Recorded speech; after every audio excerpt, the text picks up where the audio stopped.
Hello everyone, कैसे हैं आप सब। I hope you are all doing very well.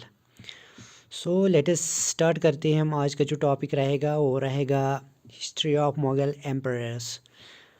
Mughal emperors जिनको ग्रेट मुग़ल एम्परर्स के नाम से भी जाना जाता है, जो बहुत बड़े मुग़ल एम्परर्स रहे हैं हिस्ट्री में, जिन्होंने बहुत बड़ा कंट्रीब्यूशन योगदान दिया है।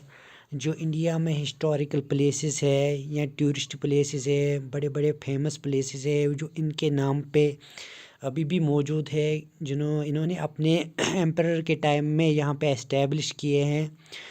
और जिनमें बहुत सारी जगह तो हिस्टोरिकल इम्पोर्टेंस के लिए बहुत इम्पोर्टेंट है, वर्ल्ड हेरिटेज साइट्स भी उनमें बहुत सारी मौजूद है। तो आज हम जो यहाँ पे डिस्कस करने जा रहे हैं वो हम इनका पीरियड, किस पीरियड में कौन सा मुग़ल एम्परर एग्जिस्ट करता था और किस डेट से, किस हिस्ट्री से हमारा ये मुग़ल एम्परर यहाँ पे स्टार्ट हुआ था। तो लेट अस डिस्कस करते हैं हम यहाँ इस लेक्चर में। सबसे पहले स्टार्ट करेंगे हम ये मुग़ल एम्परर्स एवरीवेयर। जो हमारे इंडिया में जो मुग़ल एम्परर्स आए थे उनके बारे में हम यहाँ पे जानेंगे। जो यहाँ पे हमने इस टॉपिक का नाम रखा है वो रखा है मुग़ल एम्परर्स एवरीवेयर। तो सबसे पहले अगर हम देखेंगे तो सबसे पहले जो मुग़ल एम्परर आए थे, ग्रेट मुग़ल एम्परर आए थे, वो आए थे बाबर। यहाँ पे आप इसकी इमेज भी देख सकते हैं, जो स्केच बनाया गया है मुग़ल एम्परर बाबर का, वो यहाँ पे आप देख सकते हैं। और जो इनका पीरियड हुआ था, हिस्ट्री का पीरियड स्टार्ट हुआ था, इनकी एम्परर का स्टार्ट हुआ था, इन जहाँ जिसमें इन्होंने राज किया था, वो पीरियड रहा था 526 to 30, 526 to 30, यानी इनका टाइम पीरियड इस डेट पे चला था। तो उसके बाद जो हमारे पास दूसरे मुग़ल एम्परर आए थे, तो इनके बाद आए थे हुमायूं। हुमायूं की इमेज स्केच यहाँ पे तैयार की गई है, आप चेक कर सकते हैं, आप देख सकते हैं। As per history of India बहुत इंपॉर्टेंट टॉपिक है ये। आपको ये एग्ज़ाम्स में पूछे जाते हैं कि सबसे पहले आप सीक्वेंस बताएं कि मुग़ल एम्परर सबसे पहले कौन मुग़ल एम्परर आया था और उसके बाद कौन आया था और उसके बाद कौन आया था। तो ये इंपॉर्टेंट टॉपिक बन जाता है। इसमें भी आपको JKSSB में एक इम्पॉर्टेंट MCQ बन जाता है, क्योंकि हमारे ऑलमोस्ट एवरी JKSSB के हर एग्ज़ाम में एक ना एक क्वेश्चन पूछा जाता है मुग़ल एम्परर्स के रिलेटेड, क्योंकि इन्होंने बहुत सारे कंट्रीब्यूशन दिया है। कश्मीर में भी बहुत सारे फेमस प्लेसेस है, जैसे निशात बाग है, शालीमार बाग है, परी महल है, बहुत सारे प्लेसेस है जिनके इनके नाम पे बनाई गई है। और एक इम्पॉर्टेंट पॉइंट यहाँ पे ऐड करेंगे हम, और जो ओवरऑल इंडिया में बाबर के नाम पे जो प्लेसेस रखी गई हैं उसमें टोटल 61 प्लेसेस इंडिया में ऐसी हैं जिनका नाम बाबर के नाम के पे रखा गया है, जिसमें कंट्रीब्यूशन बाबर का था उस प्लेस का नाम बाबर की वजह से रहा है। उसमें टोटल 61 प्लेसेस रहे हैं। उसके बाद आता है हुमायूं का स्केच भी यहाँ पे तैयार किया गया है। और इनका जो रूलिंग पीरियड था वो था 530 से 540 तक। और इनका दूसरा जो रूलिंग पीरियड स्टार्ट हुआ था वो हुआ था 155 to 1556 तक। तो इन्होंने 2 पीरियड में अपना रूल किया है। और इंडिया में उन्होंने बहुत सारे टूरिस्ट प्लेसेस या इन्होंने हिस्टोरिकल प्लेस इंडिया में एस्टेब्लिश किए हैं। और ऑलमोस्ट 11 प्लेसेस ऐसी हैं इंडिया में जिनका नाम हुमायूं के बाद है, मतलब इसकी कंट्रीब्यूशन उनमें रहा है, तो उसका नाम हुमायूं की वजह से पड़ा है।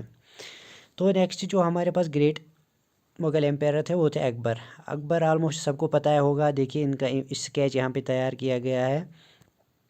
और इन्होंने बहुत ज़्यादा कंट्रीब्यूशन किया था इंडिया की हिस्ट्री में, और इन्होंने बहुत सारे हिस्टोरिकल मोनूमेंट्स भी यहाँ पे बनाए हैं जो आज भी मौजूद है। उनका नाम भी अकबर के नाम के आफ्टर रखा गया है। तो आप देख सकते हैं इन्होंने टोटल जो कंट्रीब्यूशन दिया था, इनके नाम पे कितनी प्लेसेस का नाम रखा गया है। उनमें 251 ऐसी प्लेसेस है ओवरऑल इंडिया में, चाहे वो चाहे कोई विलेजेस हो, चाहे सिटी हो, चाहे टाउन हो, चाहे कोई टूरिस्ट प्लेस हो, चाहे कोई हिस्टोरिकल मोनूमेंट हो, चाहे कोई हिस्टोरिकल पार्क हो, तो इनके नाम पे रखा गया है। तो इनका पीरियड जो स्टार्ट हुआ था वो हुआ था 1556 से लेकर 1605 तक। इतने साल तक इनका रूल इंडिया में चला था। उसके बाद जो हमारे नेक्स्ट मुग़ल एम्पर आए थे वो आए थे। सबसे पहले आपने ये याद रखना होगा बाबर, उसके बाद हुमायूं, उसके बाद अकबर। तो उसके बाद फोर्थ वाले जो Mughal emperor, great Mughal emperor आए थे वो आए थे जहांगीर। जहांगीर ने आलमोस्ट कश्मीर में बहुत सारे हिस्टोरिकल प्लेसेस बनाए हैं, जैसे शालीमार बाग इन्होंने बनाया है, तो इनके नाम पे इसका जहांगीर ने बनाया है, तो उसका नाम इन्होंने रखा था शालीमार बाग। ये देख सकते हैं जहांगीर की इमेज, यहाँ पे स्केच तैयार किया गया है। इनका स्टाइल इस तरीके से था, जैसे देख सकते हैं आप, इन्होंने एक इनके हेयर का स्टाइल, या इन्होंने जो ये टर्बन पहना है, ड्रेस पहना है, इनकी फिगर यहाँ पे एक स्केच तैयार किया गया है। तो इनका रूलिंग पीरियड जो स्टार्ट हुआ था इंडिया में वो 1605 से लेकर 1627 तक चला रहा। तो इनके नाम पे भी बहुत सारी प्लेसेस है जिनका नाम रखा गया है। तो इनकी नाम पे 141 ऐसी प्लेसेस है जिनका नाम रखा गया है। प्लेसेस नेम्ड 141, 141 प्लेसेस ऐसी है इनके नाम पे उनका नाम रखा गया है। तो ये बहुत बड़े एक अपने टाइम के बहुत बड़े मुग़ल एम्पायर माने जाते हैं।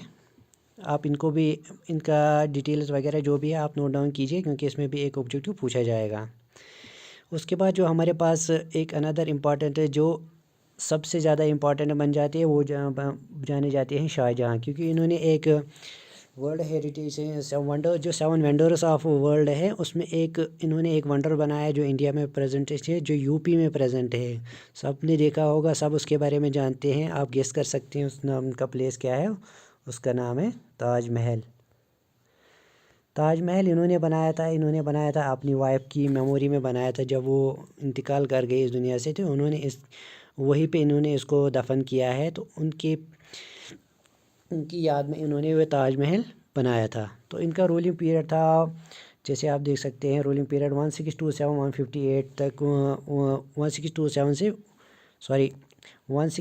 से 1658 तक चला इंडिया में। इन्होंने बहुत सारे टूरिस्ट प्लेसेस इंडिया में बनाई है। बहुत सारी जगह ऐसे हैं जिनका नाम इनके नाम के आफ्टर रखा गया है। तो टोटल 63 प्लेस इंडिया में ऐसे हैं जिनका नाम इनके नाम के आफ्टर रखा गया है। तो उसके बाद another important ruling Mughal empire जो आए यहाँ पे वो औरंगज़ेब थे। औरंगज़ेब ने भी बहुत सारा कंट्रीब्यूशन दिया। इनका रूलिंग पीरियड स्टार्ट हुआ था 1658 से 1707 तक। तो इन्होंने इनके नाम पे भी बहुत सारी ऐसी जगह है जिनका नाम रखा गया है। उनमें टोटल 177 ऐसी प्लेसेस है इनका नाम रखा गया है औरंगज़ेब की वजह से। इनकी वजह से उनमें कुछ कंट्रीब्यूशन था, तो इसलिए उसका नाम भी औरंगज़ेब के आफ्टर ही रखा गया। मतलब इन्होंने वो प्लेसेस एस्टेब्लिश किए या कुछ कंट्रीब्यूशन दिया होगा।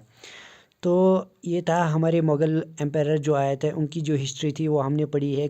जैसे सबसे पहले आया था बाबर, उसके बाद आए थे हुमायूं, उसके बाद आए थे अकबर, उसके बाद आए थे जहांगीर, उसके बाद आए थे शाहजहाँ, उसके बाद आए थे औरंगज़ेब। ये तो नाम सब ने सुना होगा, बट इनकी सीक्वेंस याद रखना बहुत इंपॉर्टेंट बन जाता है एग्ज़ाम पॉइंट ऑफ व्यू से, क्योंकि एग्जामिनर हमेशा ये क्वेश्चन पूछेगा कि आप सीक्वेंस बताएं कि सबसे पहले कौन आया था। या कुछ क्वेश्चन ऐसा भी बन सकता है कि सबसे ज़्यादा प्लेस का नाम किस मुग़ल एम्पायर के नाम पे है। तो आप जैसे यहाँ पे चेक कर रहे हैं, तो सबसे ज़्यादा तो यहाँ पे अकबर के नाम पे प्लेस को नाम रखा गया है 251। उसके बाद जो सेकंड नंबर पे सबसे ज़्यादा नाम रखा गया प्लेस का वो है औरंगज़ेब के नाम, पहले अकबर, उसके बाद औरंगज़ेब, उसके बाद जहांगीर का नंबर आता है, उनके नाम पे 141 प्लेस का नाम रखा गया है। तो अब आप क्वेश्चन बन जाता है कि सर ये कैसे याद रखेंगे, ये तो याद नहीं रह सकता है ऐसे, इसके लिए कोई तरीका, कोई ट्रिक बता सकते हैं? तो हाँ बिल्कुल, हमारे पास ट्रिक भी अवेलेबल है जिससे आपको इजीली याद रहेगा कि कौन सा मुग़ल एम्पायर सबसे पहले आया था, कौन सेकंड आया था, कौन थर्ड आया था। तो उसके बाद आप यहाँ पे चेक भी कर सकते हैं अच्छी तरह से। तो लेटेस्ट देख सकते हैं कि हमारी ट्रिक क्या बन जाएगी यहाँ पे। चलो मैं आपको शॉर्ट ट्रिक दिखाता हूँ यहाँ पे, जो आपको इजीली याद रह जाएगा। तो हमारे पास जो ट्रिक बन जाती है वो आप इस तरह से याद रख सकते हैं, यहाँ पे मैं आपको एक बार दिखाऊंगा। जो ट्रिक हमारी है वो है BHAJSA। इसको कैसे याद रखेंगे? इसका सिंपली आप बनाएंगे ऐसे, BHA हो गया बा, JSA हो गया जसा, बाजसा, BHAJSA हो गया बाज, SA बाज जसा, GSA, बाजसा। ये सिंपल याद रखना है आपको, एक दो बार आप प्रैक्टिस कराएंगे, एक बार ट्राई करेंगे तो आपको इजीली याद रहेगा। बाजसा। बी से आप सीधे सीधे सीधे आपको बी से पता चलेगा, बी से बाबर बन जाएगा, ए से हुमायूं बन जाएगा, ए से अकबर बन जाएगा। इस ए और इस ए में कंफ्यूज नहीं करना है, सबसे पहले अकबर को लाना है। अगर आप एज पर डिक्शनरी भी देखेंगे तो सबसे पहले ए आता है, उसके बाद के आ सकता है। और औरंगज़ेब लास्ट में आता है क्योंकि पहले ए आएगा उसके बाद यू आएगा। तो इसमें कंफ्यूज नहीं करना है, इसमें आपको सबसे पहले याद रखना है कि पहले अकबर आए थे, उसके बाद औरंगज़ेब आए थे। पहले बाबर आए थे, नेक्स्ट हुमायूं आए थे, उसके बाद अकबर, उसके बाद जहांगीर आए थे, उसके बाद शाहजहां आए थे, उसके बाद औरंगज़ेब आए थे। तो आपको इजीली याद रहेगा, आप अगर इस ट्रिक को याद रखेंगे बाजसा, बाजसा। तो इसके बाद आप सीधे लिंक बी से आपको कंसिडर करोगे बाबर, ऐसे कंसिडर करोगे हुमायूं, ऐसे कंसिडर करोगे अकबर, जे से कंसिडर करोगे जहांगीर, ऐसे कंसिडर करो शाहजहां, और ए से कंसिडर करोगे औरंगज़ेब। तो इजीली आपको अगर सीक्वेंस भी पूछा जाएगा तो आप हिस्ट्री की वजह से आप इजीली इसको क्रैक कर सकते हो उस क्वेश्चन को, अगर किसी एग्ज़ाम में पूछा भी जाएगा। तो एक इम्पॉर्टेंट पॉइंट तो ये भी आपका बन गया, ट्रिक की वजह से आपको याद रहेंगे। और किस अकबर के नाम से कितनी पुलिस का नाम रखा गया वो भी याद रखेंगे। सबसे पहले तो अकबर के नाम पे है, ये भी इम्पॉर्टेंट पॉइंट है। उसके बाद हमने देखा यहाँ पे औरंगज़ेब के बाद औरंगज़ेब का भी बहुत सारी पुलिस का नाम रखा गया, उसमें टोटल 177 है। तो थर्ड नंबर पे हमारे पास जहांगीर आते हैं। इसीलिए हर मुग़ल एम्पायर का कुछ ना कुछ कंट्रीब्यूशन है, आपको ये सीक्वेंस वाइज याद रखना पड़ेगा। तो आज की लेक्चर में इतना ही। तो आपसे रिक्वेस्ट है कि आप प्लीज़ नोट डाउन कीजिए इस इम्पॉर्टेंट पॉइंट को और अपनी नोटबुक में नोट करके रखिए, और एग्ज़ाम के लिए बहुत इम्पॉर्टेंट है। तो फ़िलहाल इस लेक्चर में इतना ही था, तो मिलते हैं नेक्स्ट लेक्चर में। तब तक के लिए खुदा हाफिज़।